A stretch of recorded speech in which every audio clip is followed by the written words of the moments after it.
ने पूरी व्यवस्था की। सेना, बीएसएफ, सीआरपीएफ और जम्मू कश्मीर पुलिस ने कि लोग देश छोड़कर भाग न जाए।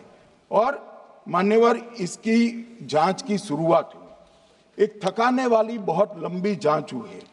जांच के दौरान मृतक के परिजन जो साथ में थे उनको सभी को चर्चा किए गया। पर्यटकों, खच्चर वालों, पोनी वालों, फोटोग्राफर, कर्मचारियों, विभिन्न दुकान में काम करने वाले लोगों, कुल मिलाकर 1055 लोगों की लंबी 3000 घंटे से ज्यादा पूछताछ इंफॉर्मेशन के लिए की गई और इस सबको वीडियो पर रिकॉर्ड कर दिया गया। और बाद में इसके आधार पर स्केच बनाया गया और ढूंढते 22/6/25 को एक बशीर की पहचान की गई और परवेज की पहचान की गई, जिन्होंने आतंकवादी घटना के अगले दिन आतंकवादियों को शरण दी थी। उनको अपने ढोक में रखा था। वो दोनों को गिरफ्तार कर लिया गया। अब वो हमारी कस्टडी में है। दोनों गिरफ्तार अपराधियों ने खुलासा किया कि 21/4/25 की रात को 8 बजे 3 आतंकवादी बेसरन से लगभग 2 किलोमीटर दूर स्थित परवेज ढोक में आए थे। आतंकवादियों के पास AK-47 और M9 कार्बाइन थी। जो 2 आतंकवादियों ने काली पोशाक पहनी थी और एक ने छद्म वेश किया था। खाना खाया, चाय पी और ढोक से निकलते वक्त कुछ खाना, नमक, मिर्च और मसाले लेकर वो चले गए।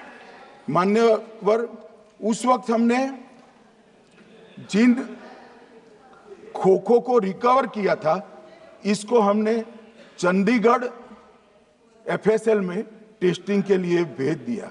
और जब चंडीगढ़ FSL में टेस्टिंग के लिए भेजा गया तो वही राइफल से एप्को आतंकी हमला हुआ था, वो भी निश्चित हुआ। तो आज इसके साथ साथ दूसरे एप्को आतंकी हत्या को अंजाम देने वाले आतंकियों का भी इसके साथ ही समाप्ति हुई है, उनको मार दिया गया है। मान्यवर, और इसके बाद में स्केच बनाया गया। गिरफ्तार किए गए दोनों आरोपियों की माता जो थी, इन्होंने ये तीनों आतंकियों के मृतदेहों को पहचान लिया है। दोनों आतंकवादी घटना में साथ लेने वाले उनके साथियों ने भी पहचान लिया है और अब उसकी FSL की पुष्टि भी आज सुबह 4 बजे हो गई थी। अब मैं जांच का पूरा ब्यौरा बताना चाहता हूं। मान्यवर, ये हमले में 3 पाकिस्तानी आतंकवादी थे। हमले में 2 AK-47 और 1 M9 कार्बाइन का प्रयोग किया गया था। और अब जो पकड़े गए हैं, इसके सुलेमान के कारण एप्को का मामला भी आज रिजॉल्व हो रहा है और आतंकवादियों को पनाह देने वाले 2 स्थानीय लोगों को भी इस केस में पकड़ लिया गया है। अब मान्यवर, कल पूछते थे कहां से आए, कहां गए, किसकी जिम्मेदारी है। भाई, जिम्मेदारी हमारी ही है। हम सरकार में हैं, हमारी ही जिम्मेदारी। मगर मैं पूछता हूं, जब आप सरकार में थे तब क्या क्या हुआ था, इसकी जिम्मेदारी किसकी थी और क्यों निर्वहन नहीं किया, वो भी बाद में पूछूंगा। जरा धीरज से सुनना। मगर मान्यवर, मुझे एक बड़ा दुख हुआ। कल इस देश के पूर्व गृह मंत्री चिदंबरम जी ने सवाल उठाया कि क्या प्रूफ है कि ये आतंकवादी पाकिस्तान से आए। और मान्यवर, कब उठाया? जब संसद में चर्चा होने वाली थी। क्या कहना चाहते हैं चिदंबरम साहब?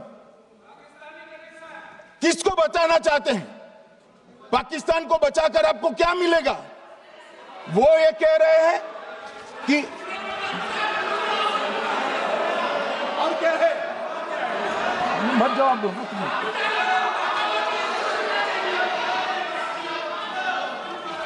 मान्यवर, हमारे पास, मैं आज चिदंबरम साहब को कहना चाहता हूं, मैं आज चिदम्बरम साहब को आपके माध्यम से कहना चाहता हूं, हमारे पास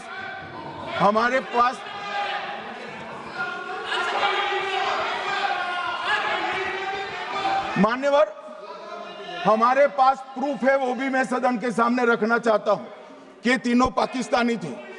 3 में से 2 के पाकिस्तान के वोटर नंबर भी आज हमारे पास उपलब्ध है।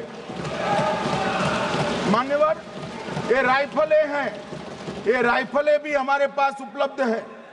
इनके पास से जो चॉकलेटें मिली हैं, वो चॉकलेटें ढोक में से मिली, वो भी पाकिस्तान की बनाई हुई चॉकलेट है। मान्यवर, ये कहते हैं कि पाकिस्तानी नहीं थे, इसका मतलब पूरी दुनिया के सामने इस देश का एक पूर्व गृह मंत्री पाकिस्तान को क्लीन चिट दे रहा है।